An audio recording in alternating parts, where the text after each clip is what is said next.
so on, can report offenses to this guy, and this guy reports them to staking, and staking takes care of them. In fact, there's also another communication here where staking tells the session palette, hey, disable these validators that committed an offense under some conditions. So at the moment, this staking is like the main bottleneck because it implements both our session manager, so it reports the new validators to this guy, and it implements another thing called offense handler, which means it handles offenses. And how this guy does everything under the hood, there is, again, this is actually a subset of the palettes that are at play. So we have this like pools palette, which is more or less just a way to scale it. Actually, for the rest of this presentation, we don't care much about it. Similarly, this delegated staking is like a extension to the nomination pools to make them more flexible. This guy is kind of relevant. So this is the subset of the staking system that is only responsible for, okay, I want to now elect a new validator set. So it runs our election algorithm. And under the hood, this guy is using another palette called bags list, which is a linked list, a sorted link list of all the nominators and validators based on their stake. So if we have, 100,000 nominators, but we cannot process them all, we can go to this bags list guy and say, hey, give me the top 20,000 based on stake. So it's like a sorted list. So this is more or less how things are now. And okay, AssetHub gradually comes into play, and what's going to happen there? So sorry to pause you there, but your recording, your background is fuzzed. Yeah, like but we still have the screen also recorded, right? Like it's it's on a separate thing. So let me see if when you're pointing, just so you know if people in the recording. Let me quickly fix that. I think it's a system setting. No. If you go right at the top, you should be. Is Google Meet filtering it, or is it my Mac OS? Mac. Yeah, it used to be at the top, but I don't actually. Here.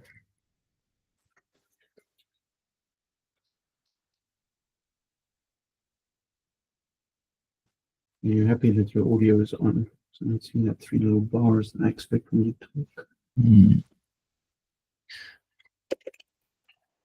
Yeah, this blur option, it's surprisingly, I don't see it, and I'm not sure where else to find it. Well, need to be in Google. It's usually up here, right? But it's not. Click one of these. This one. This guy. Yeah. Oh, this one. Yeah. Okay. Yeah. Okay. Simply fixed.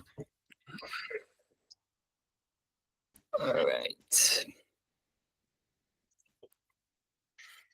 So now half of these things move to the other side. So this can also give you an idea of how we're going to communicate things and make things work. So these arrows now become kind of long, and in order to handle them, we're introducing like one set of new palettes to each side. So the names are reversed. To AssetHub, one new guy is added called RC clients. To relay chain, there's a guy called another palette added called AH client. And indeed, very similar to how it was before, these guys are in charge of communicating all of the important information that needs to pass through. So offenses go in, session changes go in, and validator set comes back. An important point to add is basically the staking pilot was supposed to work. Staking and session pilot works well as a synchronous system, but to make it asynchronous and without changing too much logic inside of a staking session, these RC client and AHM basically does that, like make them asynchronous. Yeah, feel free to add anything at any point if you. So this is like AHM. Yeah. And what happens if new validator, one or some of the call doesn't get secure? So depends on which one. Also, like why. So the session. So the offenses, they better arrive soon because they're like time critical. One thing we should explore, I think it's somewhere in our like task list for post-West End, is to explore how we can prioritize this message over others. So if if Mythical is sending a lot of messages to AssetHub, ideally we would communicate relay chain to AssetHub messages all the time. And then under this condition, there should be no reason that they wouldn't arrive. Or else am I missing something? I think right now there's just round robin. So if everything is if like all the chains, for example, loaded, all the channels are loaded. So eventually these messages also will arrive, but they're probably like a possible maximum number of after which that's gonna arrive. That's probably gonna be a number of Pirate chains, yeah. number of open channels. Yeah. I mean, ideally we should make this, if this channel has messages, it should always go first. Yeah. So I think so. Especially for offenses. I mean, these two are worked now very nicely asynchronous. Like the worst that can happen is an error is a bit longer.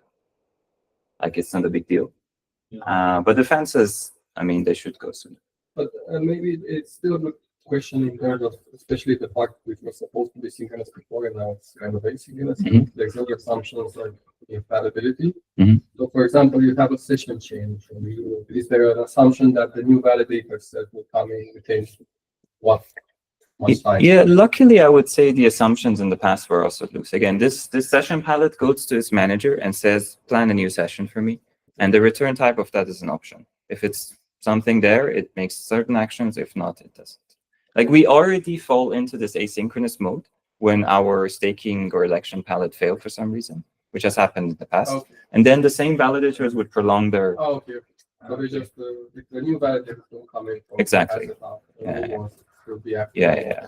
I mean, luckily this system works relatively nice that if in that, so let's say AssetHub is broken and it cannot produce a new validator set for 5 days, nothing would change other than the fact that we're stuck with the same validators. But that's, I mean, we can eventually add like some governance controllable calls to this guy to, actually this is also a good addition, to like force set some validators, for example. Also, I think it's worth mentioning in your offense purposes just to perform swashing. We have got disabling on the relay chain, which is independent of this thing. So if there is an offense on the relay chain, the validator will be disabled immediately. Yeah. Even if the offense is a bit late, it's fine. Yeah. We just want to swash the guy. Yeah, that's a good point. Let me rephrase it a bit further. So generally an offense is then split it into two actions. One is that maybe we want to disable the validators, and then maybe we want to slash them. And in this new route, the disabling happens just right here. So this guy immediately talks to this guy. And whether we want to slash someone and take their money, it's sent over to AssetHub. And that's fine to be asynchronous, but like delayed or whatever. Yeah, I would say so. Disabling is. Yeah. Until session, it's fine. Yeah. There is right. The slashing somebody is fine. Disabling somebody, that does mean though that if we go off the good path, our recovery times are slower. Right. So they will take. So if somebody's actually an active colleague, an active validator, we don't want them to be. Right. That will slow us down, but it's not but it won't affect our good path. So at this stage of the game, It doesn't even slow it down because Yeah, disabling is it's done immediate. Yeah. Disabling just happens here. Yeah. oh, okay. And how long can the delay be for slashes? Like, is it a 28 days or something? Consider it like right now. Well, it's a bit late, but right now it's even if we have something we know we're going to slash. Yeah. If you have an election now, the same amount that's going to be slashed. If we just had an election and we're in the process of having an election, we fix the staking for that election. And this same guy who's going to be slashed may have elected another validator. And maybe another bad guy. We can't get around that. That's already possible. Okay. So if it comes in within a day, we probably get no better than we already have. Okay. So do we still need a prioritization for these calls? Yes, I think that's a good thing to add in any case. I hearing all this, I'm not convinced it's like critical. Like, if the slash is reported 10 blocks later, I mean, the slash already takes first of all, we buffer it for 28 days. And even the processing of it, now we do it in a paginated way. So it happens over multiple blocks anyways. So like this guy already takes 5 blocks to process the slashes if it's like a sizable slash. I mean, yeah. Yeah. But what we should not prevent is an attacker parachain to perpetually delay this. But given the fact that it's round robin, I think it cannot happen. Depends on the message queue implementation. Yeah, but I don't think it supports now prioritization. What do you do now? Do you remember? I mean, for the migration, we will have some prioritization that it doesn't delay the whole migration if some attacker spams everything. But normally we don't do it, and like the channels are also like currently first in, first out. So yeah, if your whatever slashing message is somewhere in the back, because there's a lot of messages upward from AssetHub to relay chain, then even the other chains can be empty. Yeah, you know, the other queues can be empty, and it would still, you know, like first in, first out. It first does all the other messages.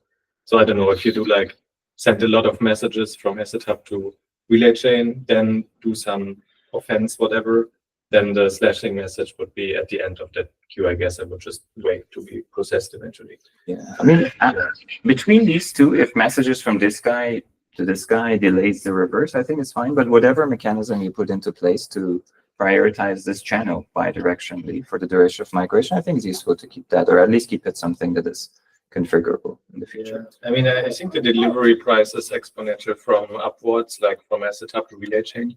So if you want to fill up like the queue there, then it gets very expensive. And yeah, but for the migration, sure, we will have the prioritization. We will definitely need prioritization for other reasons that we realize, and not just this slashing, which are not very time sensitive anyway. If we move to asset, move all the stuff to asset, something we want to have prioritization for things like our messages. Yeah. But they're not like first in, first out. Like if your governance message is somewhere in the back of the queue, then like, you know, there's like prioritization across different queues. Like you have like, I don't know, 50 parachains, so you have 50 queues, but they're all like first in, first out. Yeah. So, and our prioritization is just on the queue level. It's not like intra queue. Yeah, okay. What you say? Have, like a separate queue for system chains talking to the relay, and a separate queue in the relay for the relay talking to system chains. Yeah, we can already prioritize different queues, right? So we can prioritize the AssetHub. Yeah, but there's a lot of other messages in the AssetHub that are not. Yeah, there's like more contracts like spamming Yeah, the same queue. if I make a bot that just sends like whatever remark, it's the transact that executes a remark on AssetHub. I mean, it will be expensive, but yeah. But how expensive would it be to delay it by a day? No, that's way too like it gets exponentially more expensive. Yeah, I think if you have more than 1,000 messages in there, it gets like really Okay, expensive. I think that for now we can say, first of all, this is not a problem for the staking. Yeah. But I think The other thing you can say, it's important to have prioritization. Yes. And I think the details how we will that. But does it not have an impact on the fast unbonding work? Because like that's going to slow it. Because if the minimum unbonding time is like 2 days. So if you could delay it for 2 days. It's very But expensive. why is that having messages at all? The unbonding is happening on AssetHub, right? It's just affects the election, which is. No, but- The slashing. Yeah, I think his point was that if you can delay this stuff for 2 days, then Yeah. So I think the limit is like a day. It's a whole era you've almost got to act. Yeah. If you can't get this within an era, you probably have a problem. Right, so max a day. Okay, at least we got something we can test. Yeah. And see how much it would cost. Yeah, I think definitely maybe Cisco for the notes. I think this prioritization, it's good to note it down. Yeah, you know. Intra queue. Another thing to add, there is an issue that we have to raise. Basically, right now, if there is an offense, somebody cannot, you can not put the offense until like 27th day. And on the last day, you basically, the offense is actually reported on chain. So on the next day, basically, you have to be slashed before that. So the offense is super historical. So let's say offense happens in era 1, okay? And the offense can be reported anytime between era 1 and era 29, because on the 29th era, we actually slash validated. So there is, I don't understand the offense part, but what he wants is, so right now, the offense can be reported even on 28th day, like 1 block before that slash is supposed to happen. But we try to put some buffer, as in only until 21st day you can report the offense. So you always have 7 days for slashing to be cancelled by governance. But this sounds like it's only limited to long range attacks. I think when I read this RFC, there is like a clear assumption that all like consensus parachain offenses, they come in within 2 days, which is why the minimum, or even Yeah, less. Like, automatic ones. yeah. But there are, I think, bridges and stuff where offenses are manually. Okay. No. There will be there also the long-term assumption is that there also all of them automatic. Okay. So going back to the high-level thing, so one thing about these messages that we have taken care of is the sizes. So these are like large messages. They currently fit within the limits, but we are aware that we might need to split them. Something that I'm not sure of, but someone said delivery fee or whatever. I have not looked into this at all, but I think it's using some instruction, unpaid execution, whatever, which probably can do between trusted chains. And so there's no concern of like payments for me, right, in this system. Yeah, Okay. you don't have to pay. Yeah, okay, good. That's so. And you are also, you don't have to pay delivery fee. Yeah. Yeah. Okay. So then moving on, the next thing that's kind of But if changed. you do too much of this, you raise the cost for everybody else. Yeah. Unless you have your own queue, kind of. But that's fine. There should not be messages between GitHub. Yeah. Between Yeah, other that's- system chains. If they want to, pay. Also, if it's deep, it means that it's easy to put few transactions before and make it not to be executed at the next block. Right? Because it will feel with the capacity. Uh-huh. So the prioritization really needed is in that queue, because if you put few small transactions before, Uh-huh. then that big transaction might not feel. It needs to wait for the next block. But it's not going to hear this time sensitive down to one block. Anyway. Yeah, but I mean, it's also big factor.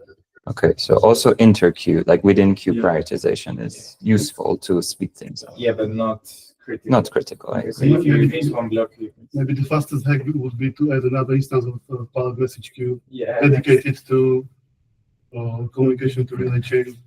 Yeah. For AssetHub. And then you don't increase the price for anyone. But they don't increase price because the delivery fee factor is stored per parachain ID, I think. Okay, you would. So I only increased the fee You for only get the relay priority. to, It's fine. yeah, I think it's fine. Okay, so then also now in the new model, this guy changes to a 5 pallet combination that does the election multi-block because it's yes, it was doing some nasty heavy stuff. Okay, then we have like a example of how offenses are handled. I think this was changed 5 minutes ago, so hopefully I can talk about it. So offenses, again, start from here. The sources are usually like Beefy, Grandpa, or Parachain protocol. And this is like pallet offenses. We call it offense dispatcher here. It's reported to this AH client. AH client would immediately report to session that if you wish to disable these people, please do it. How that logic is, I guess we can abstract over it. I think it's some design that the Parachain, like Rock Case team has come up with. And then immediately it would send it over to AssetHub. And let's see what happens on the other side. This RC client receives it as a call. Then we do check if this is the, so we could have like duplicate slashes for like the same validator within one era, and we don't keep the lower one. So if a validator gets slashed 25% in this era, and then later they get slashed like 10%, we don't really care about the 10% because we already know we're going to slash them 25%. So they might get filtered at this point. And then this is also like some new logic. In the past, like our slashing was very aggressive in that, okay, slash came, compute all of it, apply all of it. Or when the time to apply came, like 27 days before, we would go over all validators that were going to be slashed.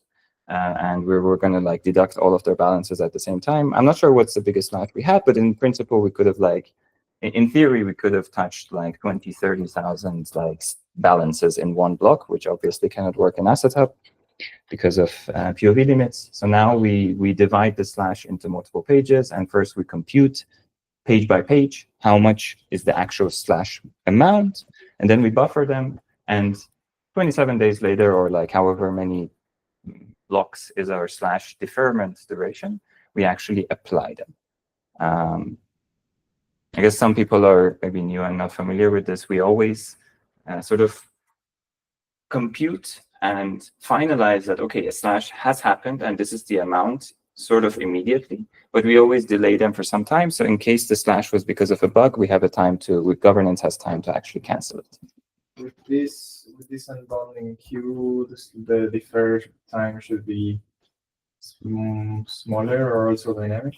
There are two options, right? Yeah, either you get the queue dynamic time or you try and have some mechanism for detecting people trying to unbond. The people who unbonded are supposed to slashing and not allowing them to fast unbond. Okay. Yeah, I think the simple thing in the RFC was disable this queue if there's a pending slash. So everyone goes back to 28 days. That's, I mean, a bit aggressive, but the same, the safe thing to do. Yeah. That's fine. Okay, all good with slashing. Did I miss anything? Or... Okay, now let's see how this session and staking communication happens, how errors rotated. So again, a bit of context for the more new people. The only unit of time that the staking system understands is called an era. And usually this is 24 hours, but not necessarily. And an era is a multiple of a smaller unit of time called sessions. So in all networks, it's 6 sessions is equal 1 era. But a good sort of misunderstanding to clarify, a session is not necessarily a fixed amount of time. A session is a function of time as it is implemented, so timestamp. And it could be, 6,000 blocks. It could be 6,500 blocks, depending on whether we're missing blocks or not. So how does the communication between these two happen? I only talked about like one interface so far. It's like new session. The naming is also, I should acknowledge, it's kind of terrible, but it's historical things that we haven't touched. But it's generally 3 interactions happening between the two, but they all happen at the same time. So they're all kind of synchronous. And a session would say, I'm ending session N, I'm starting the next session, and please plan the next session for me. And there's this planning, this new session function. This planning is the one that meant to give you a validator set. Why is it complicated like this? Because there's some reason in this palette that we want to buffer new validators for one session before applying them. Again, historical things that don't matter a lot for the rest of this presentation, so I won't go too much into them. But then the question is like, okay, this guy, at some point, this AH client has to say, reply to this plan new session interface and say, here's a new one. And how does it do that? So internally, this AH client has a buffer, like some buffered validators for the next time that session comes to me and say, please give me a new validator set, which is usually empty. And we'll see later how this gets filled. So, but then what happens under the hood is that every time AH client receives a session change sort of signal, it will send something called a session report to the other side. And this includes actually 3 pieces of information. I'm missing one of them. One is the index of the session that's ending. Again, it's because these 3 operations are always at the same time, we just assume that the ending of session N implies the start of the next one and the planning of the next one. So we understand one of them. It also includes the list of validators between now and the previous time we send the session report and how many points they accumulated. So how does the staking rewards work? Again, in the relay chain, based on how many authors validators, how many blocks validators author, how much work they do in Parachain's protocol, and a couple of other things that I'm not very familiar with, we give them something called points. And then based on these points, we give them the money later on. So session by session, we're sending like 500, 700 validator keys over. So this is actually also one of the big messages with one U32 number attached to all of them, which is their points. There is another field called activation, but I cannot explain it yet. We have to see the full flow yet. Well, actually, maybe I can say it. Activation is the sign whether in this session rotation, this guy rotated its validator set. Did it activate a new set? And why do we need this? Because on the other side, we need to know, oh, we have now a new validator set, A, trigger a new era, and B, finalize the payout for the previous guys. We'll see an example of this later. So when does the session report with no activation happen? Whenever there is no new keys, new validators rotated here. So under normal conditions, we have 5 sessions with none, and then the sixth session with Okay, because activation. sessions, validators rotate every era, Mm. mostly, Every session, a good point. but not Yeah. every session. Yes. Yeah, but this is, I think, where Ankan's point about these things becoming even more asynchronous matters. I mean, under unhappy paths, I mean, this guy can, for whatever reason, decide to rotate every session, but then the rest of the system should work fine because every session it would say, hey, I have a new validator set, and just be aware of it. Or for 5 days, it might not activate anything. So A quick question for clarity. Yeah. Between session and AH client, Mhm. you have these arrows, end session, start session, new session, and then an answer. Yeah. Is this synchronous?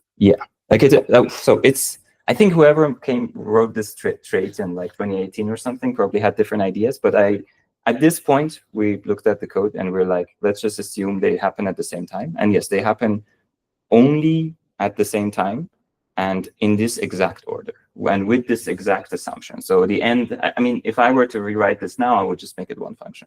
So it's not one function. That's what I'm. No, it's three Right now, functions. In the code, how many functions? It's three. Three functions. Yeah. So call, and then the answer is the return value of a function. The answer only comes with this third one. So Okay, this guy has a So the answer there, that's basically a asynchronous answer for the synchronous answer to Yes, the call. yes, Basically yes, yes. Just call and return value. Yes. And this guy, so So AH, the maybe new validator needs to be already populated to get it. yes. So at some point, this buffer would get filled, and next time this guy says, "Hey, please give me a new value. Yeah. Please plan a new session for me." He's like, "Here you go." Yeah, you can shoot. Another thing to add, like AH client is like just a drop-in replacement for the speaking validator before. And it acts almost exactly like that. Session doesn't know that something has changed. And similarly on AssetHub, RT client is a drop-in replacement for valid sessions. So the logic in staking and in session is like minimally changed. Yeah, I think this is a good acknowledgement in that, I mean, sometimes we,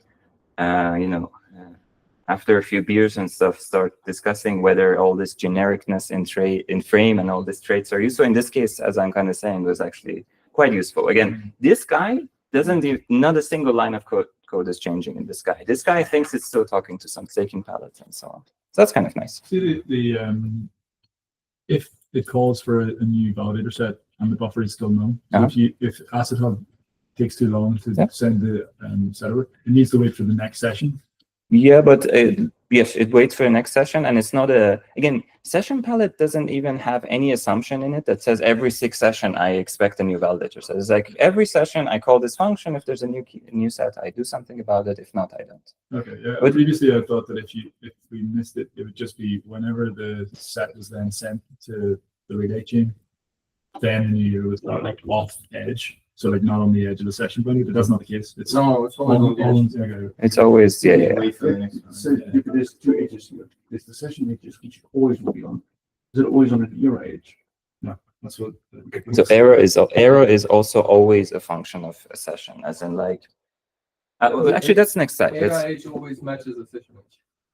Yes, that's true. But does the transition and validator set always match the era edge, or always match the session edge, because session is a subset of the era? Exactly. So, Okay. so I'm just asking, is it like 6 and a bit sessions if you miss it, or is it 7 and it's 7? Yeah, there's no 6.5. Yeah. So you get a bigger. So error is always a function of session. So if we are late by 1 block, then go to next session. Something. Okay, and I want to take this opportunity to put something down in the notes, something to test or like really think about and cover for testing, which is generically failure. So XCM, for example, version changes, which might make this communication impossible. Mhm. Right? Especially since it could be dangerous, especially since if you want to fix it and we need to fix it to governance and That means communication is broken. Yeah. So yeah, let's get that in. What if the version? Is that an impact on doomsday governance, or I think it could impact everything. So there is yeah. an automatic mechanism for upgrading or like Versions. notifying of version change because we do asynchronous upgrades. So relay chain upgrades at a different time than AssetHub. And maybe you introduce a new rating version new breaking change in the messaging format or something. Which is version, and it's fine, but these guys still have to like coordinate on which version do we use. And sometimes we've seen, especially on testnets, on Western, mismatches happen. Is this something I was thinking about because of the AssetHub migration? Whether we should start to have orchestrated upgrades where the relay chain, because there is like a mechanism where the relay chain gives a go-ahead signal after the code's called or after a given Parachain code has been updated.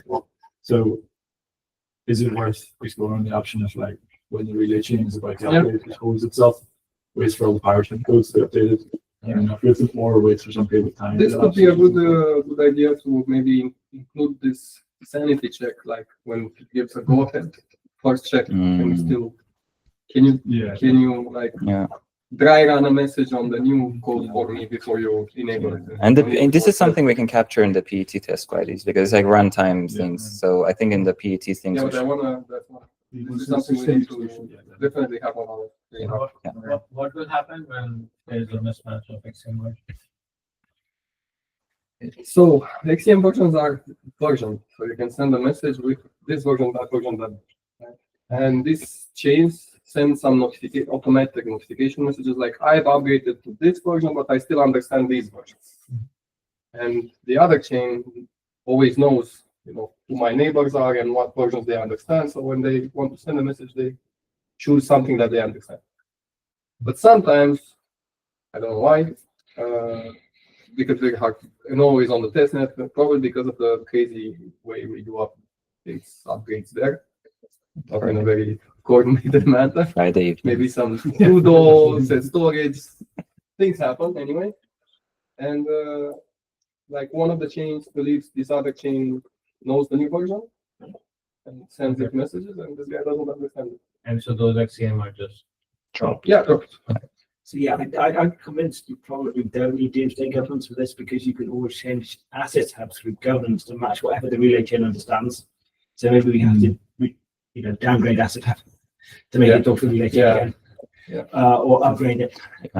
But empirically, am I right to say this is a bit less of an issue because both of the runtimes at play are in the same repo and it's easier to catch it? Like we should catch it. Yeah, but even if we say, okay, we can upgrade our runtimes synchronously, like what does that mean for anyone else running a Parachain? Like that doesn't help them, right?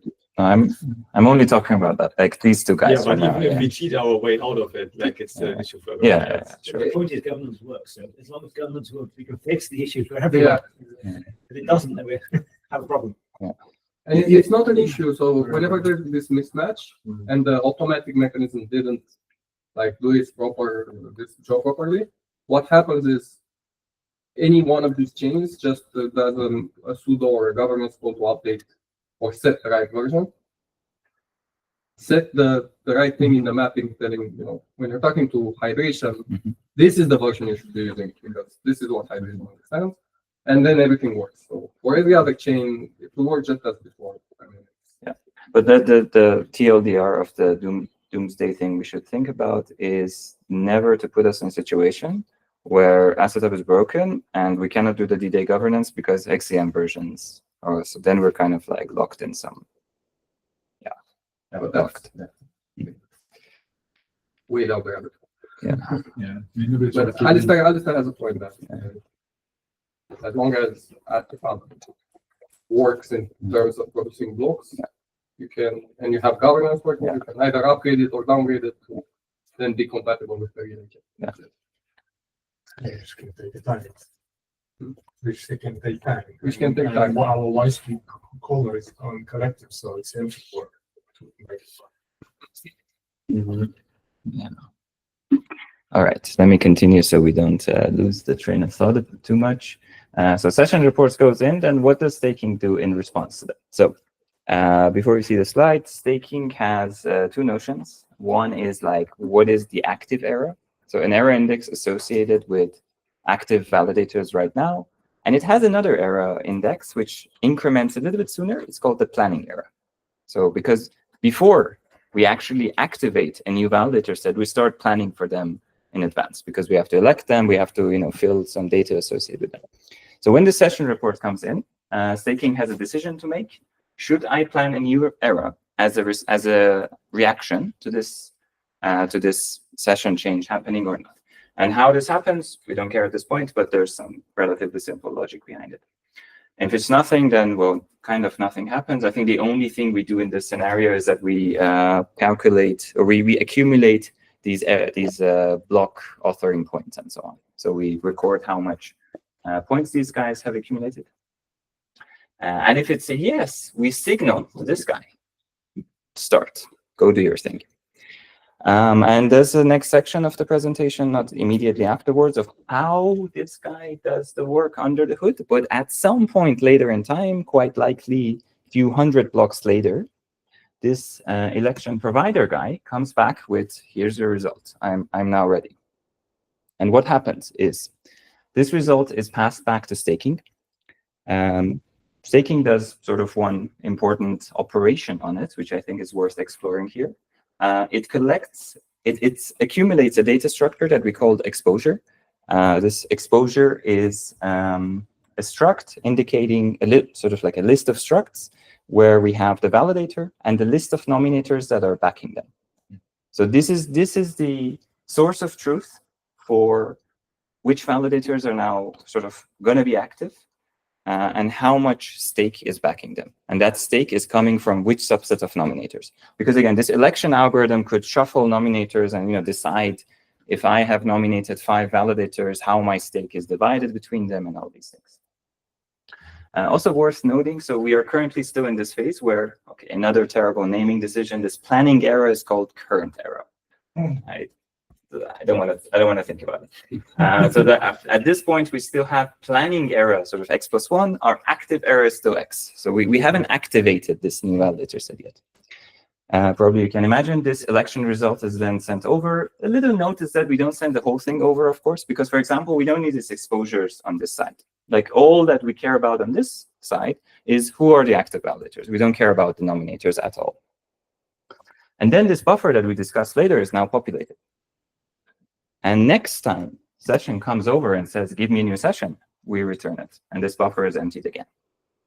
I'm incrementing these indices. They're kind of small, you don't see. But the previous time we had these arrows, there were n+1, n+2. Now they're n+1, n+2, n+3. So we are going forward. But as I talked a little bit about earlier, this is not the end of the story because some historical reason, this guy receives these new validators, but doesn't activate them yet. It activates them on the next session. So when this happens, so when these arrows happen, we also send another session report, and it still has this activation signal, none. And we're still waiting.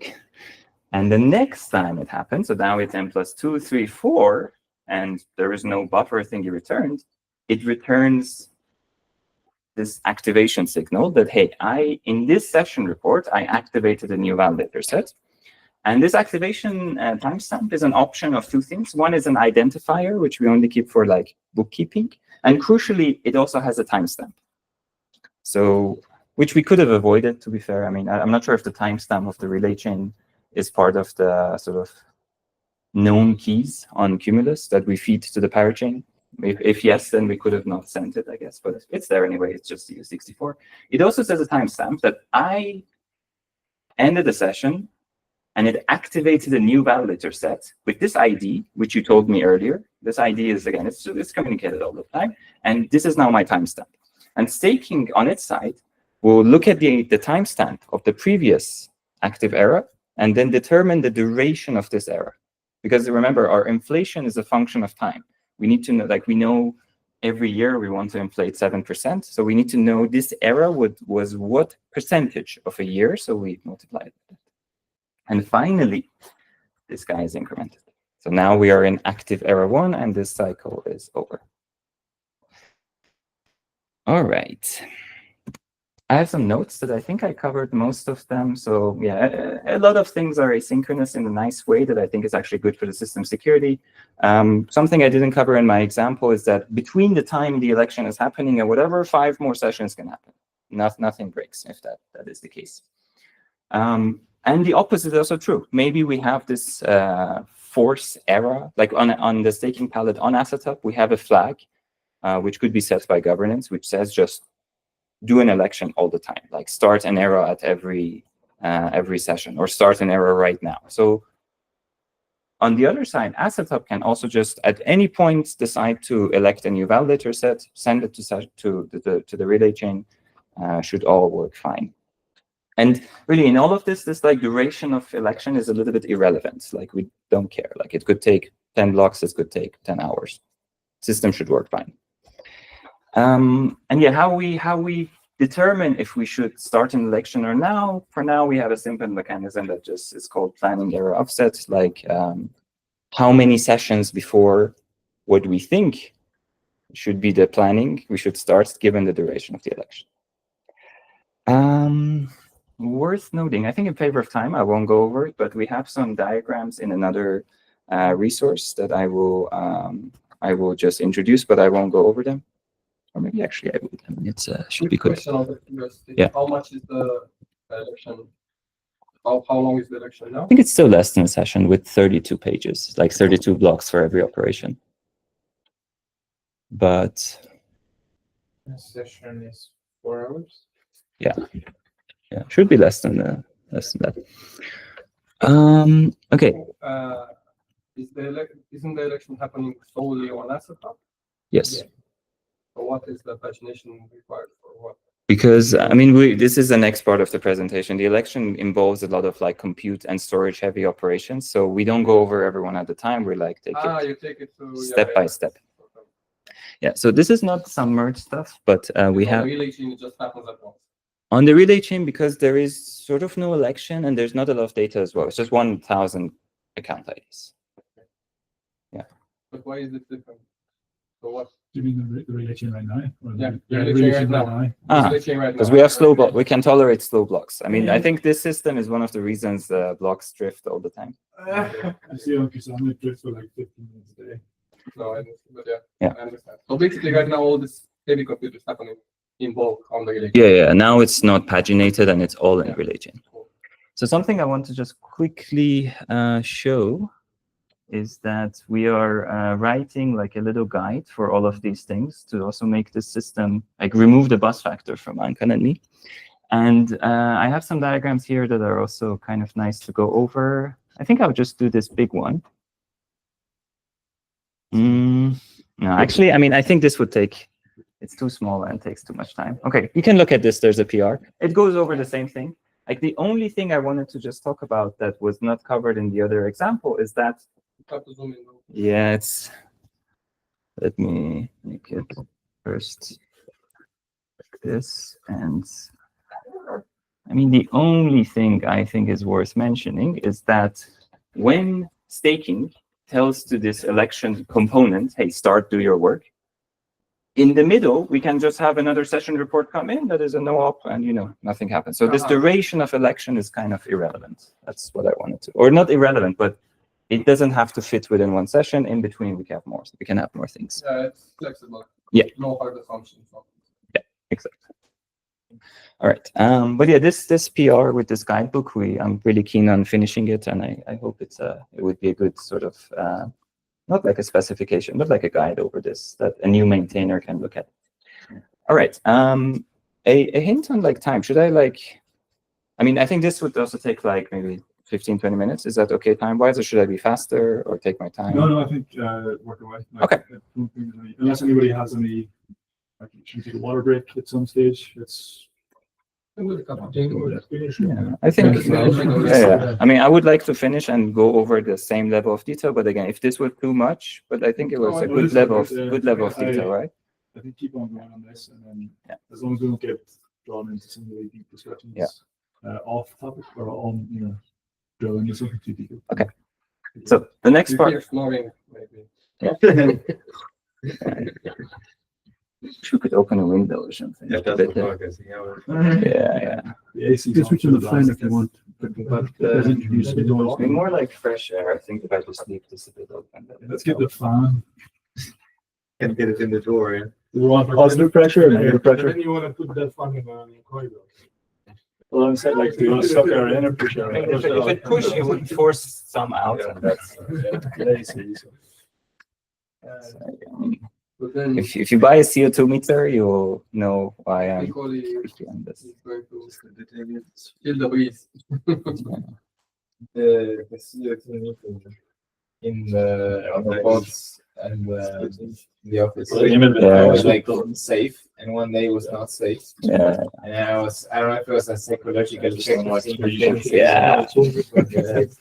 I think the science says it actually affects, like it does make you a bit drowsy and, you know, reduces the, It's the same as alcohol. Thing that's measuring how fast your responses are and how clear your thinking is being impaired at that moment. So there's a long window where you go, I'm okay, and then I'm definitely not okay. all right, let's continue. So now this next section, which is almost the last one, is that, so between the time we tell staking access to this other component election provider starts and it comes back with this green packet, what the hell happens? So this is originally was called election provider multi-phase, and we still keep that because everything happens in like phases of operation. And more or less, this is the timeline. We start from the left and we go over all of these steps to compute the election. So first is that we create a snapshot of, so again, because the one sort of like problem that with retrospect, we should have seen it coming, but we didn't, is that we could have a lot of nominators and a lot of validators, and we cannot just process all of them. So we go over them and we get the best ones. And we also keep a copy of them. So we don't have to like, I mean, there's a number of reasons we get the copy, but the simpler one is to just argue that if we keep a copy, we don't care about changes. So there's like one snapshot of it. We do our computation on that. And this happens over multiple pages. So when I say V0, V2, it means validators. And so here we have 3 pages, and the page indices are from top to bottom. So when we have 3 pages of operations, we have like 2, 1, 0. So 2 is the first one and the most significant one that we care about. So as you will see, the next one would actually jump to N, which is like the short for nominators. And this is like one of the sort of shortcomings of the system right now, that we don't take multi-page validator snapshots. I don't think we ever need to, but there are some time bombs there that we still need to like deal with. As in, it's also not capable of sorting them right now. We're just kind of assuming, you know, we have like a few thousand validator candidates and we can just snapshot all of them. Yeah. Like when this palette comes into play. Oh, actually, it's here. It's exactly here. I didn't put it in here for sort of not overwhelm the diagram. Just wondering. So this is like doing the sorting here, or the sorting has already happened. This is just going to the backlist and say, from this point, give me the next 500. From this point, give me the next 500. And this is also some shorthand. So we call, like, again, page 2 in a 3-page system, most significant page. And worth noting that page 2 is the one that has the whales, and page 1 has the dolphins, and page 0 has the normies. I don't know, like the retail. So so this continues. We get the nominator page 1, we get nominator page 0, and then the snapshot is over. And then we enter this phase called signed, which means any account out there can come and click. So, okay, maybe I should give a bit of more context. So what we're doing here, we have this data, this snapshot, and we're running a competition on who can provide a better validator set based on this data. And how we measure if it's good or bad, I will talk a little bit about it later. But you can think of it as like a graph where, you know, on one side you have validators, and on the other side you have the nominators and their preferences. So whatever their nomination was. And you want to select a subset of this graph. So people come with like, hey, here's a subset that I think is good. So this sign phase and then the rest of them are generally different forms of competition for people to do that. When we are in the sign phase, we are keeping track of 2 pieces of information. One is like, okay, anyone that wants to submit something, they first say, hey, here's my claim, and I promise you it will have this score associated with it.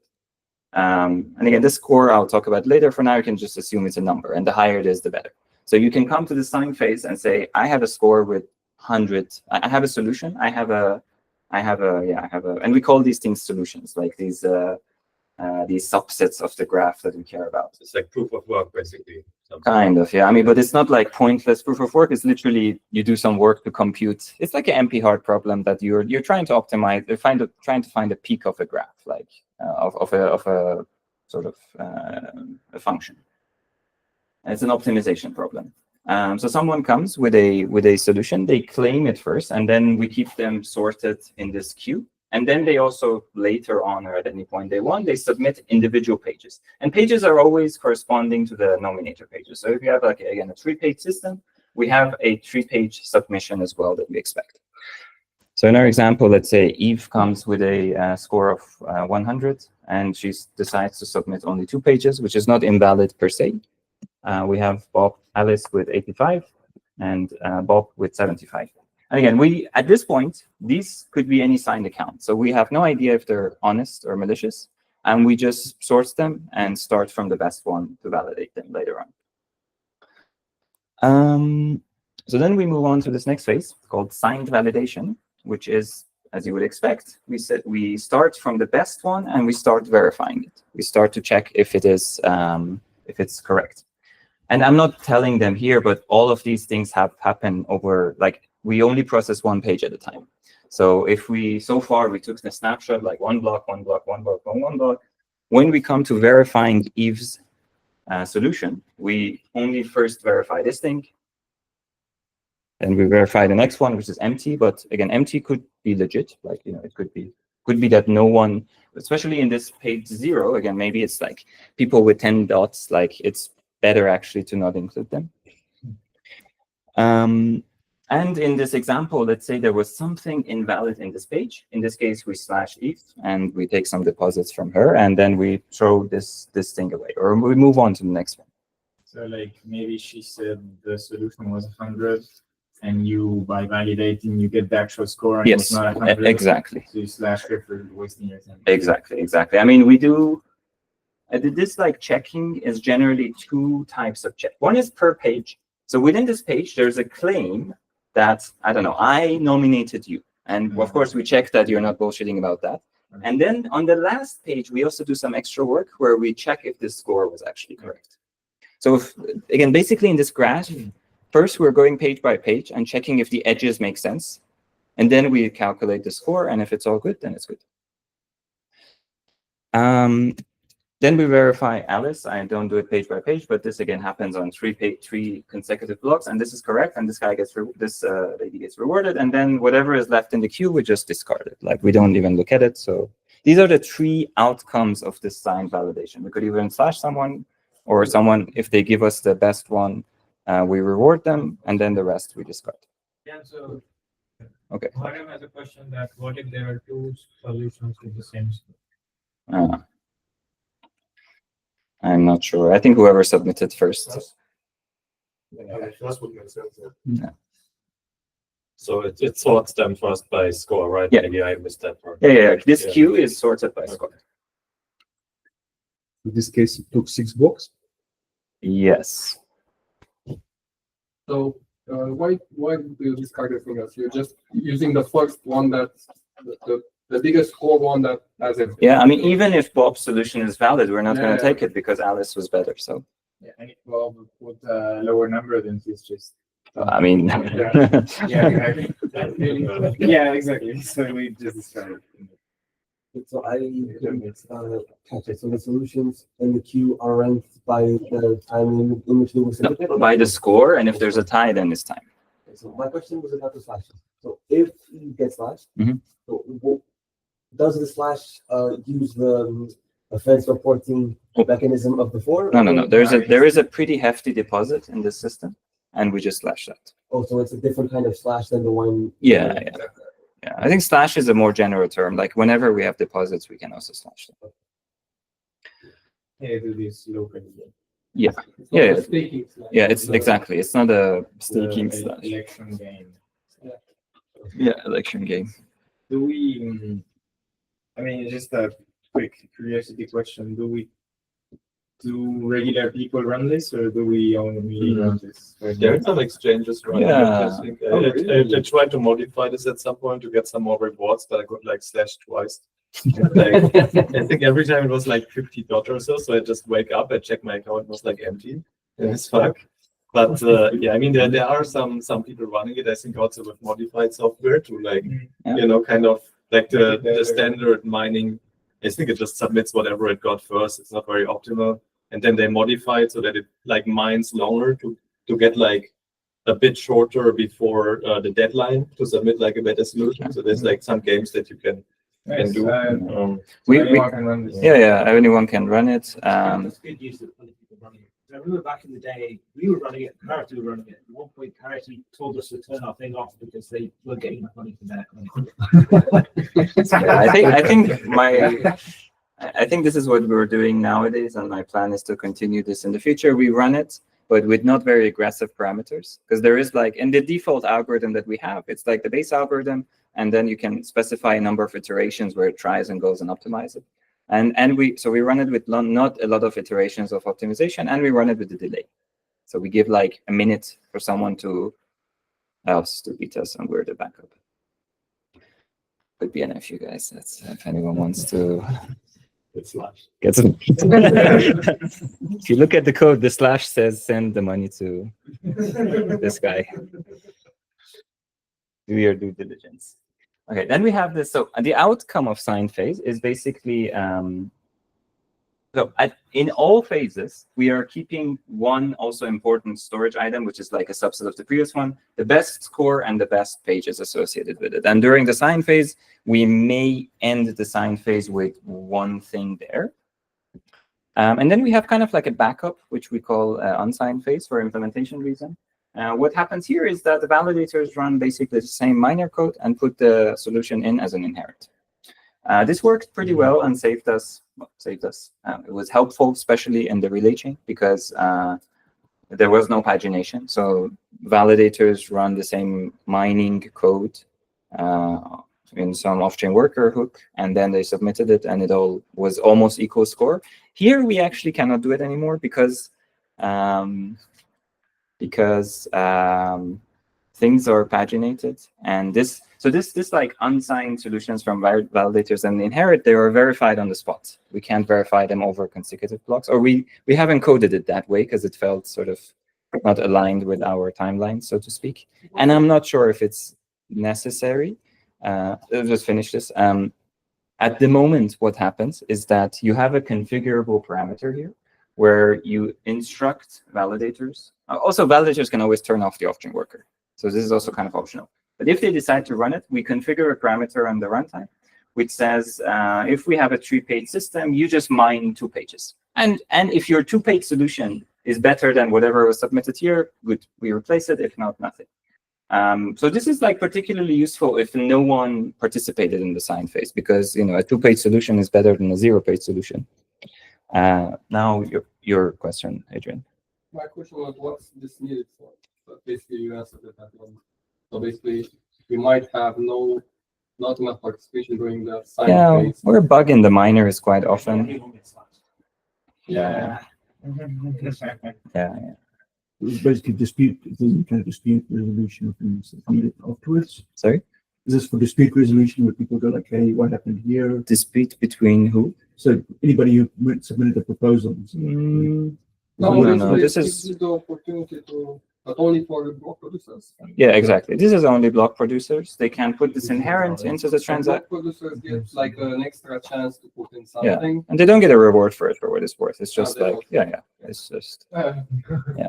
Actually, before we go into that, I have some, or let's take more questions. And it's limited to 2 pages. To lesser pages. I mean, I think in reality, I'm currently thinking on Kusama, we do 16 pages. On Polkadot, we do 32. And one reason I'm skeptical of this, I think we can do 2-3 pages max in one block, and it's not going to be great. So I'm not even sure if it's yeah, we can. So one other thing. So these are the length of all of these guys are also parameterizable. So some of them are a function of the page size. So snapshot is always whatever is the page size plus 1, because we also have the validators. This is configurable. This is configurable. This is configurable. So we can set this to 0, which means there is no window for validators to submit this. And I mean, this stuff was ported from the old code, and I just didn't really touch it so much. Can you say a few words on how the miners communicate with the chain? I mean, how you register to become a miner? How do you split the result? Nothing. I mean, it's a transaction. It's transaction. Yeah, there's just a transaction. There is 4 transactions. One is I forgot the name, but register, I think. It's not that important. And how does a miner knows that there's an ongoing collection?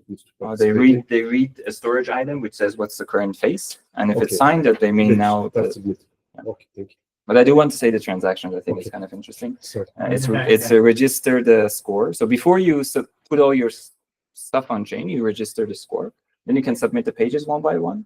There's a bail operation. So if you, I don't know, you want to leave. And there is one that I talk about in my notes later. There is one that just says, go clear my old data. So let's say in this example, we at this point, we're like, okay, Alice won and it's all good.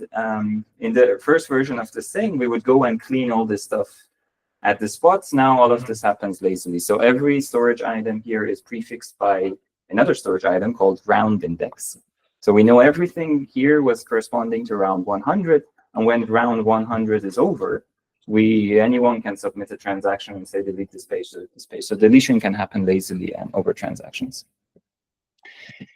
Alrighty, so first these notes about the signed details. So first is that we have a minimum score, which at the moment is also a little bit crappy because it's hard-coded. Like hard-coded as in it's a governance control parameter. So whatever is this score, whatever solution comes in must meet this score. I think, I mean, yeah, I mean, we've had the idea for a long time to just make it a moving window. So we keep the last 30 scores and our minimum score is, I don't know, 70% of the previous, but I don't know. I also worry a little bit that validators can then shift this downwards and yeah, I don't know. But we have one safeguard in place, which is like minimum score, everyone has that. Where science solutions come from, we don't know. And we have a binary called Polkadot staking miner that pretty much everyone uses. The algorithm that is running is called sequential fragment, if you want to have a look. So what is the score? Is a triplet of 3 items. The stake behind the shittiest validator. So who is the weakest validator? What is their stake? And we wish to maximize this. What is the total stake behind all validators? We want to maximize this. And what is the variance of total stake among validators? We want to minimize this. So these are the 3 parameters of the score, and this is how we determine. Lazy deletion I talked about, and submission costs I also talked about a little bit. There's deposits associated with them. There's also deposits associated. There's a deposit penalty associated if you bail halfway through. Or if you get ejected. I didn't really talk about this. So this queue is also not infinite. So we cannot keep like 1 million signed submissions. There's like relatively large, but it can be filled. I think we can keep like, I don't know, 128. But if for any reason the 128 slots in that sorted queue before we even validate anything is full, and someone comes with a better score and you're kicked out, we could configure something to be splashed. But this is also, all of this stuff is attackable, like as in, you know, yeah, it's kind of hard to get the right parameters, but we have the configuration in place.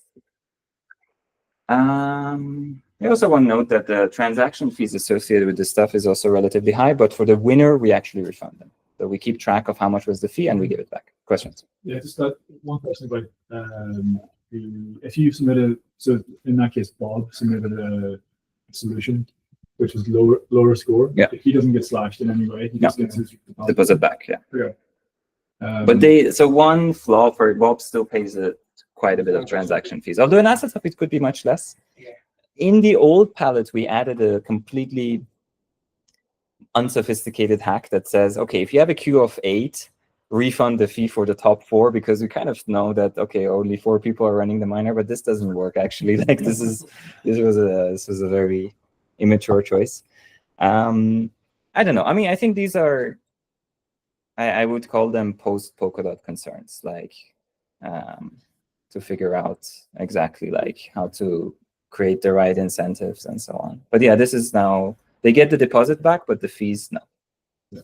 Because if you see the score, or sorry, if you see the queue and you just want to be a bit of a dick, and you have a higher score than most of the queue, you could just submit your score multiple times, eject everybody, and they get slashed. But then if your first one is chosen, but they're ejected, they're not slashed.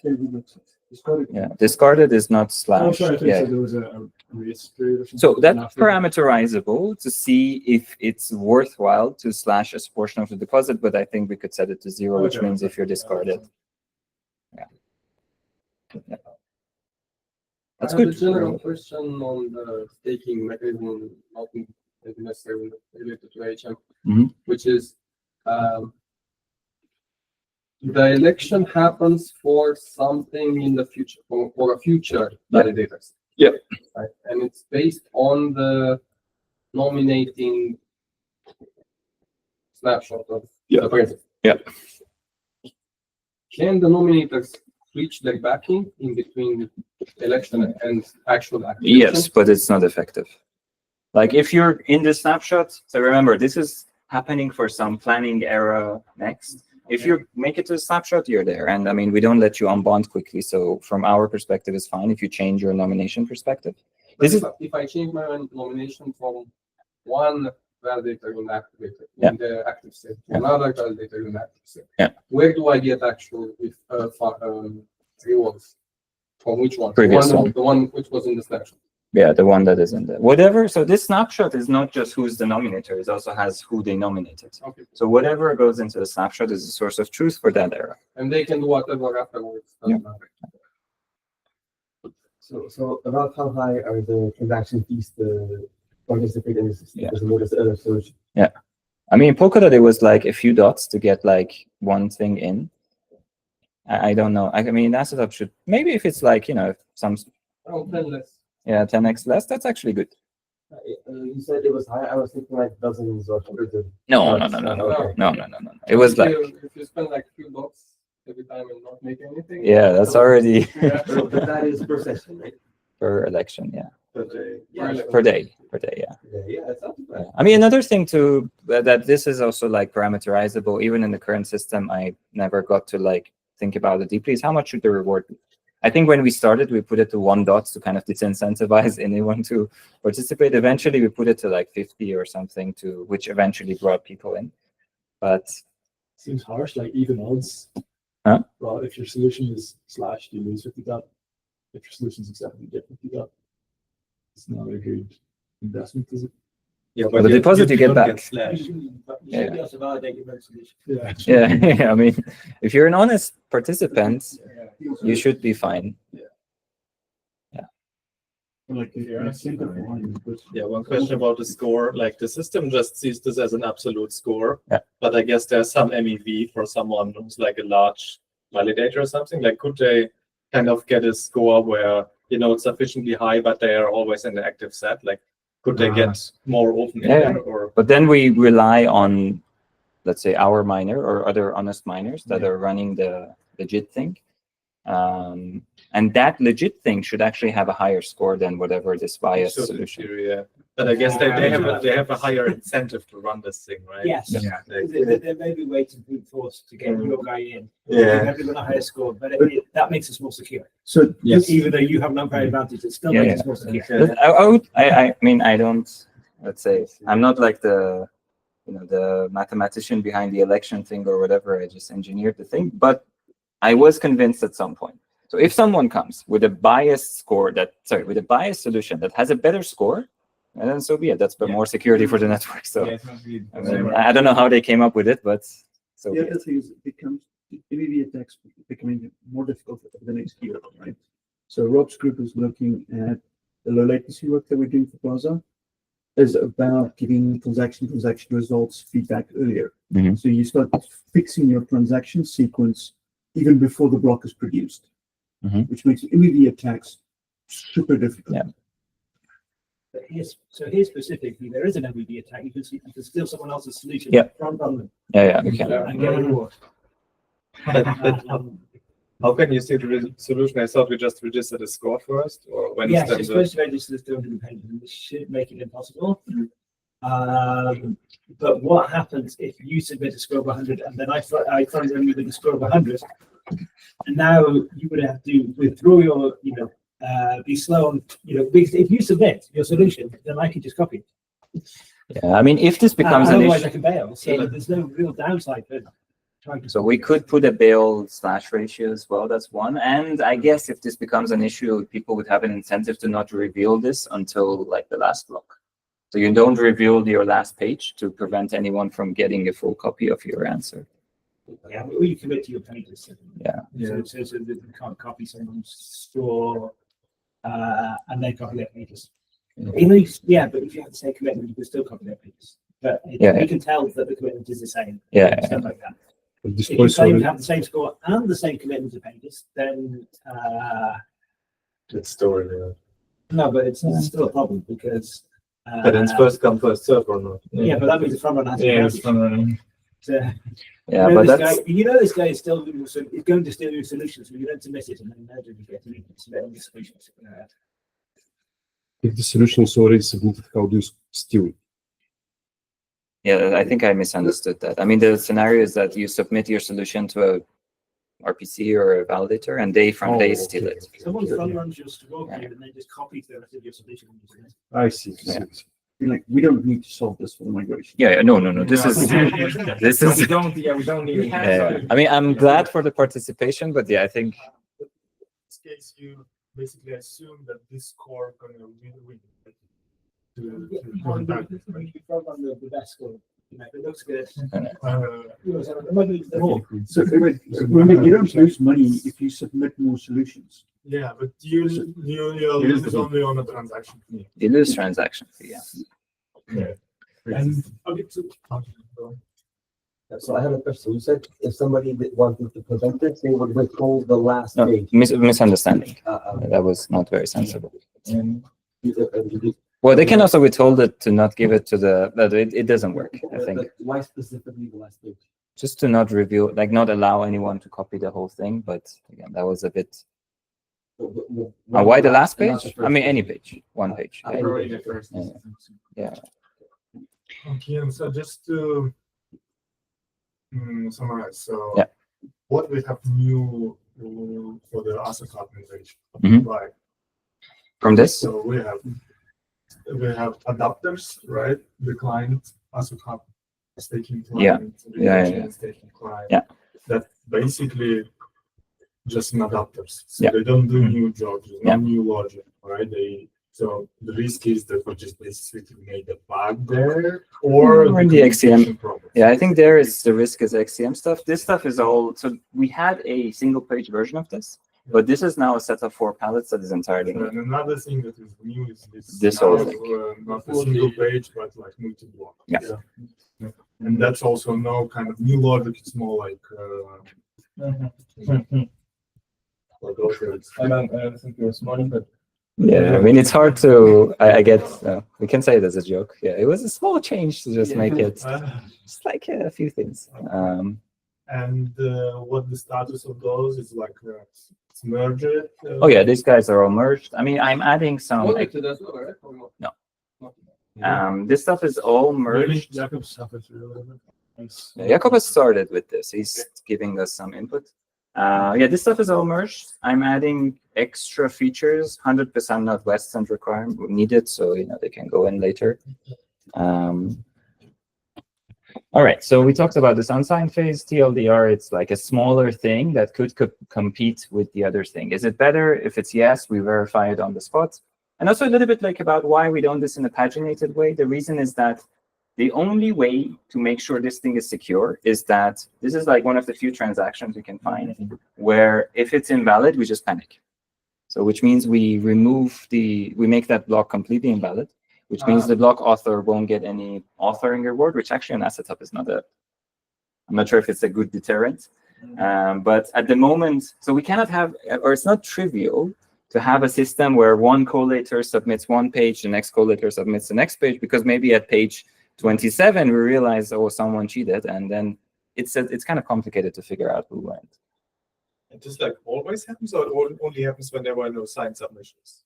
So it always happens if this phase is configured to have a non-zero length and collators don't disable the off-chain worker flag. Yes, it always happens. Okay, so because you don't trust the signed ones, or it's just an extra, let's try and compete with it. I mean, there's no harm in it. They run some off-chain worker code that, doesn't kill them. It's not like crazy bad or heavy or anything. And then they check, okay, my score is not good enough, drop it. But do they check that off-chain? Well, this is always stored on-chain. Yeah. So they have the, oh yeah, they just check it. And it's in the unsigned transaction validation. Only if they come up with a better score off-chain, do they submit it as an unsigned transaction and you spend the on-chain compute to verify? Exactly. So they have some advantage. What advantage? They know all the scores. No fee, for example. Oh yeah, they have the no fee. Yeah. They don't get any of it. Yeah, they also don't get any reward. Like, But they also know the highest score that they compete with. Like if you are in the signed phase, then you don't really know that because you have to wait very long and someone could still snipe it right before. yeah. So they have maybe some advantage. Yeah. Do 6 I mean- validators actually run off-chain workers? 6? Checks or centralized exchange? I don't know. I see these guys as trying to squeeze out, every bit of Yeah, thing that they can. lazy, really. Yeah. I mean, like, why am I running extra compute? Yeah. Do I get rewards? No. Okay. Disable. I think All I it's need to do is like set this flag. Okay, set it. Yeah. Also, one thing worth mentioning is that I remember, I think it was 2020 when we were at the fork of, we had two options. We either was to implement this or implement just multi-block on-chain run this algorithm thing, which we didn't. But I think, with Jam, and if this system ever moves to Jam, we would definitely get rid of all of this and just run this sequential fragment algorithm on-chain in some core VM thing that doesn't need to be some funky multi-block code. So it's all, the days are numbered for this. But yes. Okay, then we have, so some details about the unsigned phase. I think I covered all of them. Yeah, I covered all of them. This minimum score also still applies, which is why I'm saying quite likely we won't. I'm not sure if it will be feasible. Again, not West End critical, but for example, this is a thing to figure out before Kusama. If I need to run experiments to see how many, based on benchmarking and also CPU usage of the node and so on, how many pages of solution we can verify on the spot, which dictates how many pages collators can submit. And what is the score of that? And is it actually worth anything or not? All right, then we have this next phase, which we call literally in the code, are we done? I like the name. And it's just like a hook that does either of the two things. I mean, it's like this get straight that we all know and love that returns another phase to us. So it's like a very flexible way to express, and it can inspect all the storage item. It can look if there's something queued and so on. And it can either say, okay, actually, no, next phase is go back to signed, if there's nothing synced, or go to the next one, which is export. And in this example, let's imagine we go to export, and this is... Are we done? It's just if we have any sort of... It's configurable. So I have two implementations of it. One is called proceed no matter what or something. And the other one is called revert back to signed if empty, something like that. Okay. Sorry? So I wanted to edit it, but obviously. Yeah, the names are very. But it's configurable, so we can eventually add any logic to it to decide. What are we going to configure them for? Revert to signed. If empty. If empty, yes. So basically, if you have any solution from signed or with minimum score, because there is this, there is a minimum score. Yes. I mean, one realization is that we could have put the minimum score inside of this guy as a check, but doesn't matter. I mean, it's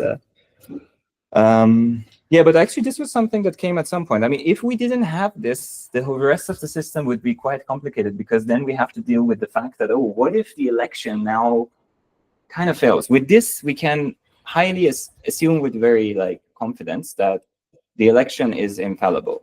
It will not signal to staking I'm ready until it has something with this go back to sign phase mechanism.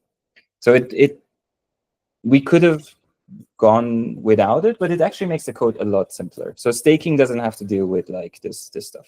So yes, the implication there is if we go for that on number Polkadot, we could end up having a very long era, which is good. As in long enough until we reset it through governance, potentially.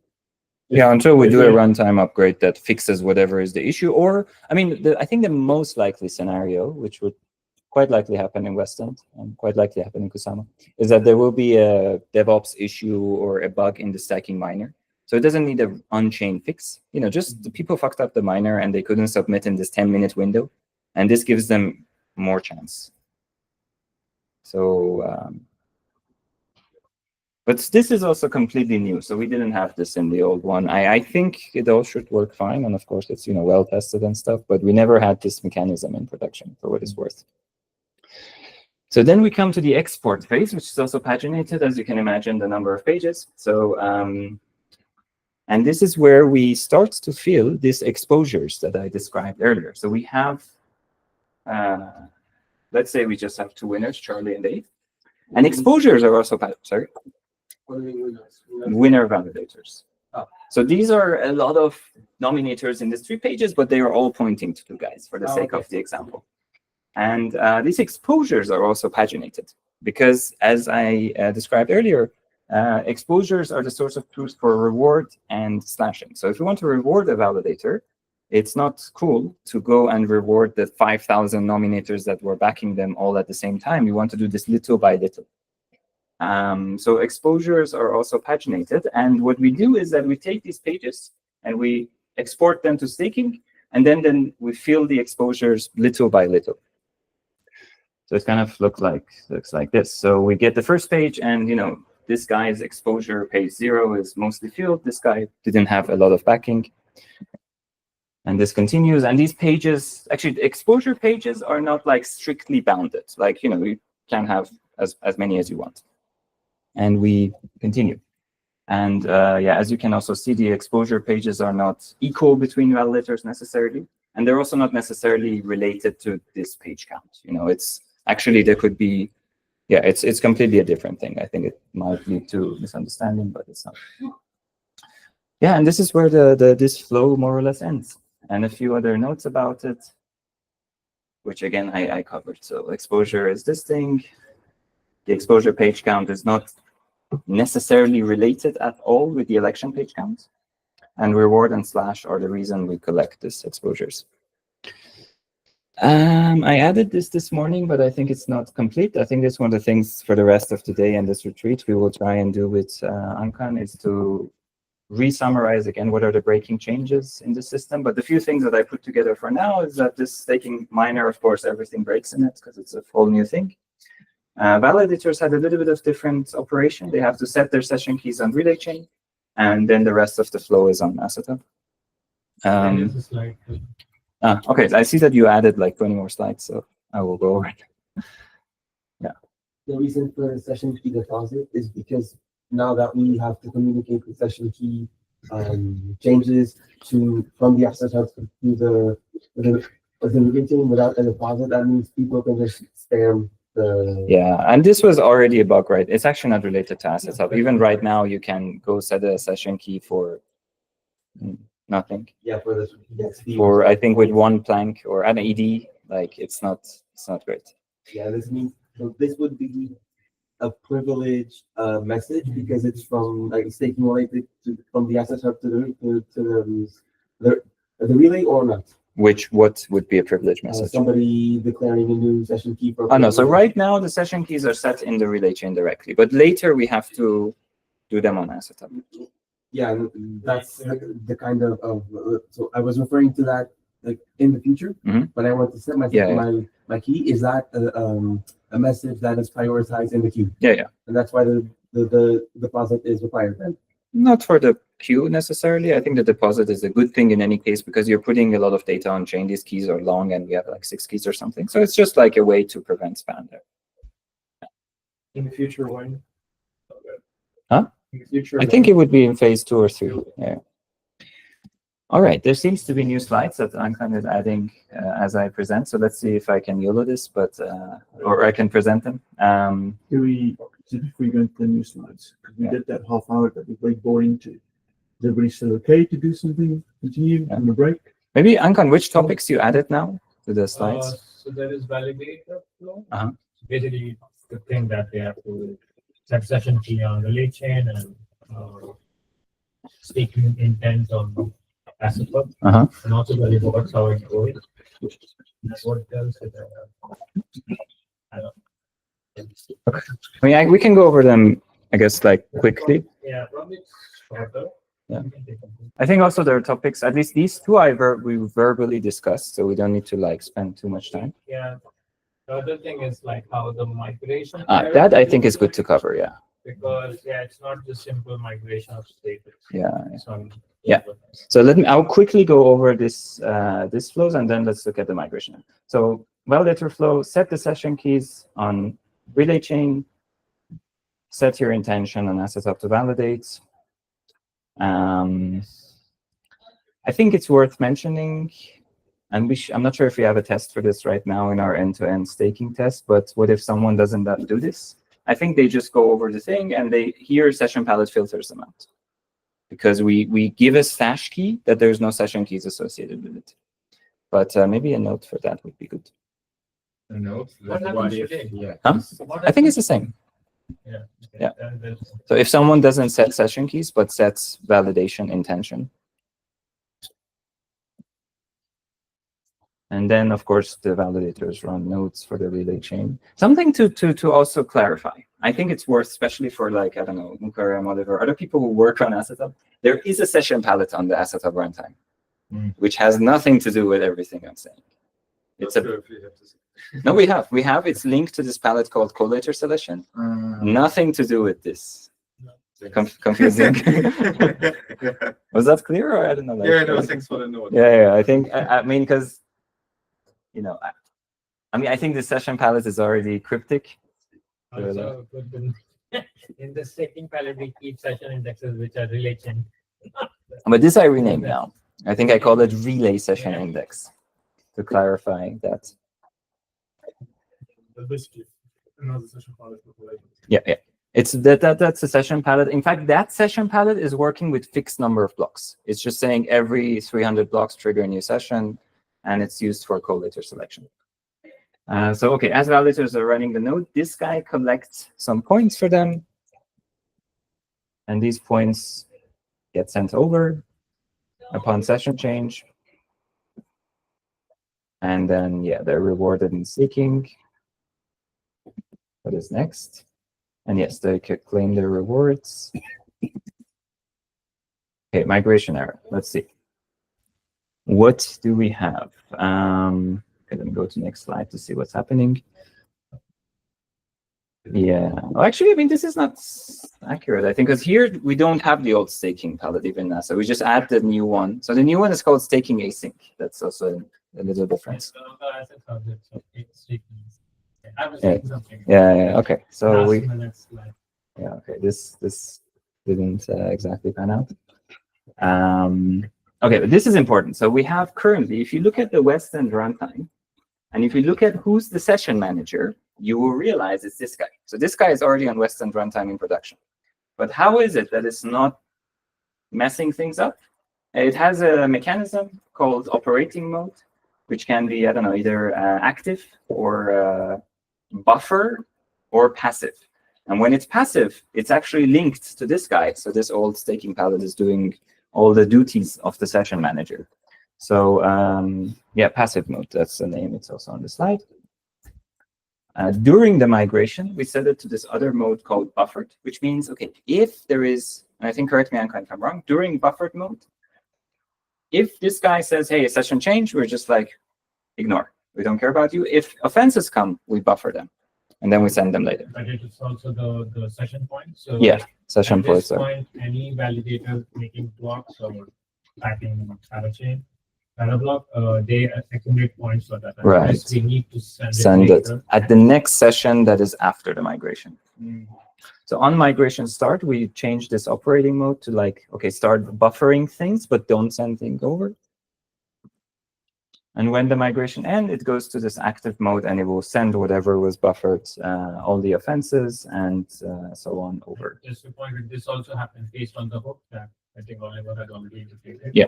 As when migration starts, you need to call this hook into this palette that hey, migration started, and it does all that. Yeah. And then when migration ends, we also need to do this active mode transition. Yeah. This we already tested last week, and we did. So like when it finishes, would it then like make like a big payout, or is it just a normal like error payout? I would just say, I think it's not a payout per se. So I'm not sure. Let me see if we have it in the slides. maybe it's No, later, this is about offenses. So yeah. So Reward points? I mean, like the staking rewards. I'm just thinking about how users would perceive it after migration is done. It should be exactly same as before. So what is happening is, at some point you started migration, right? Just before that, maybe the staking pilot already accumulated some points. And when you said, okay, migration starts, then from that point, we don't change anything in staking structure. And we accumulate those points in this client, right? And then once it's done, then we, instead of doing that migration store, we are doing this HCM transfer of the points, right? Yeah. So basically, at the end of the era, whenever on AssetHub era ends, it will have this points plus whatever you migrated from staking. Yeah. Okay. So exactly. it becomes exactly same as, like, there's a test for this, Okay. that the points are all exactly same. Doesn't matter when the migration starts. Yeah. Okay, nice. The only thing that people would inevitably feel is that depending on when we started, it might be a little bit of a longer era. But longer era with also more points. So, if you look at your staking rewards in a week, wow, my battery is ending. That's It will not be longer, no? How long does it take? Can I borrow That's this? better than the staking rewards. Yeah, that works. Yeah, I think we should, like, hopefully we don't go Just over. to make sure I over understand. time. Yeah. So in the active Should not be mode, that long. the H client is no longer the session manager, just the session pilot. On the active mode, AH client is the session manager. But he was the session manager in the passive mode as well. Yeah, but in the passive mode, it has this tweak in it that says, okay, I receive a request for a new session. I just pass it to the old staking palette. And it just wires the two together. Staking was the original session manager, and this guy is just sitting in the middle. So in the migration, we can easily flip it. I think I put the staking classic and staking async just to differentiate that. On relation, it's staking classic. Yeah. And AssetHub. it's staking async. It's a core component. Yeah. We also, I guess, the operational note, we did fork the staking palettes too, because it was not really feasible to code it in one. Okay, so buffered offenses come over all at once. This is a bit incomplete, but what I want to say is that all these buffered offense in the migration era needs to first be applied before we start the election. So yeah, at this point we just start the election, and whenever it's done, then export for validators. Yeah, I think this is something we haven't. I've heard this opinion, but I think Anka and I haven't agreed yet what to do. I mean, we have one option, is to say on migration end, just start an election immediately to like put things into motion, or wait for the next session reports and whenever is your natural time to start an election, which I think we. Actually, you're right. I think that's the better way, because I think it will not take more than 5 sessions to migrate. Yeah. We might do it too early. Oh yeah, that's a good point. What's the estimate on the migration time now? More or less. It should be like under 12 hours or something on Polkadot, right? Yeah. Like definitely. No. Yes. It's theoretically, like with the emulated test at Polkadot, it was like 3.5 hours. But it's like, it means it's going to be more because that theoretical means like every block basically. Yeah. But so what the West End was around for 4 hours. No, it was like as we run it in Rust test, it was like 1.5. 1.5. But with top 6 is a lot more. I mean, this is So yeah, I think. Yeah, we have a bit. I mean, it would be good to have it like 5 hours, something about 5 hours. But generally, we do have an issue here that West End is not a good representative of the system. I mean, luckily, Kusama is a bit better. I'm saying like we had theoretical for Polkadot on a real snapshot. Yeah. Second half very positive, like every block uses. Yeah. So I'm like adding to this, even if it's like almost 2 times more, so it's 7 hours. Yeah. So like, but I think it's like 50% more. Yeah. So it's 5 hours. Okay. So I think 50% more is not very positive. We at least aim for 5 hours, not more than 5. So that's like just a bit more of a session. Yeah, should be fine. Well, we will. Probably the issue is with the sound. Sessions are, yeah. I think it's actually good to see the error being prolonged in Kusama, and things should work fine. I mean, worst of worst, again, is that if the migration takes 12 hours and we are unlucky with the timing, the next era would start 24 hours after the 12 hours is over, which means we have one era that could take 48 hours instead of... It's not like that. It's only be one session. Yeah, that's the worst of worst, what I said. Like, the worst thing that can happen. Even in worst case, like, so you said we will take around 12 hours for. So 12 hour takes the migration, and let's say this migration already happened like 12 hours after the previous era or something. So there was like, so from the perspective of the stakers, they already waited 12 hours for one era to end. Then we do the migration in 12 hours. Then the code that decides when we start the next planning, or when we plan the new era and we start the next election, is also the sort of the laziest that it can be, and it takes a full 24 hours to start the next election. So we have one era that is like roughly 48 hours. Yeah, but the last part is what I'm saying is maximum of 4 hours. Yeah. So basically, we finished migration just at the start of a session.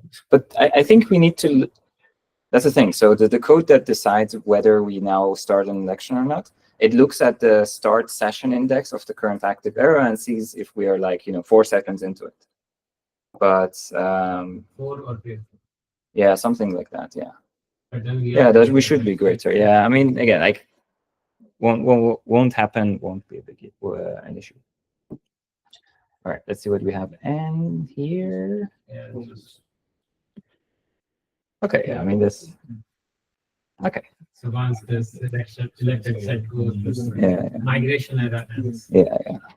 But the migration era would be good to. We should flesh it out further. All right, so that was long, but yeah, thanks. I think the questions were pretty good. I felt that this brought a lot of information to a lot of people. Yeah, the other sort of goals we thought about, which is actually very aligned with the overall things Donald said, is that we would be happy, Anka and I would be happy to see the West End thing happening. We want to go over our backlog and categorize it into Kusama needed and Polkadot needed. And when Paolo comes, I would like to spend some time with him to also onboard. Maybe give the same presentation to him as well, or the recording. Yeah, I think we can send the recording to Paolo. Yeah, I should actually check it out. What's the status? One more remark. I mean, the general design with all the paging and everything, I mean, maybe it looks a bit insane, and I think it is, but that kind of like, it's only the case because of our current like blockchain model, like it directly translates Yeah, I mean the issues in our like how you have to write substrate chains, it directly translates to this design and like impacts it with like weird paging everywhere. Like when we have jam, like all of this can go away. You just do a for loop as long as you want, and then it's finished. You don't need to add pages or anything. But we all do this because we don't have the right tools basically. When does it come? Yeah, good question. Yeah. Next year. Next month. Right after migration. We can lead in the mic. Yeah. Oh, thank God someone clicked the record button. I think I didn't. You did. You didn't, yeah. Did you do it soon after, or? Yeah, that's pretty much. Okay, good. I didn't. And does it, if I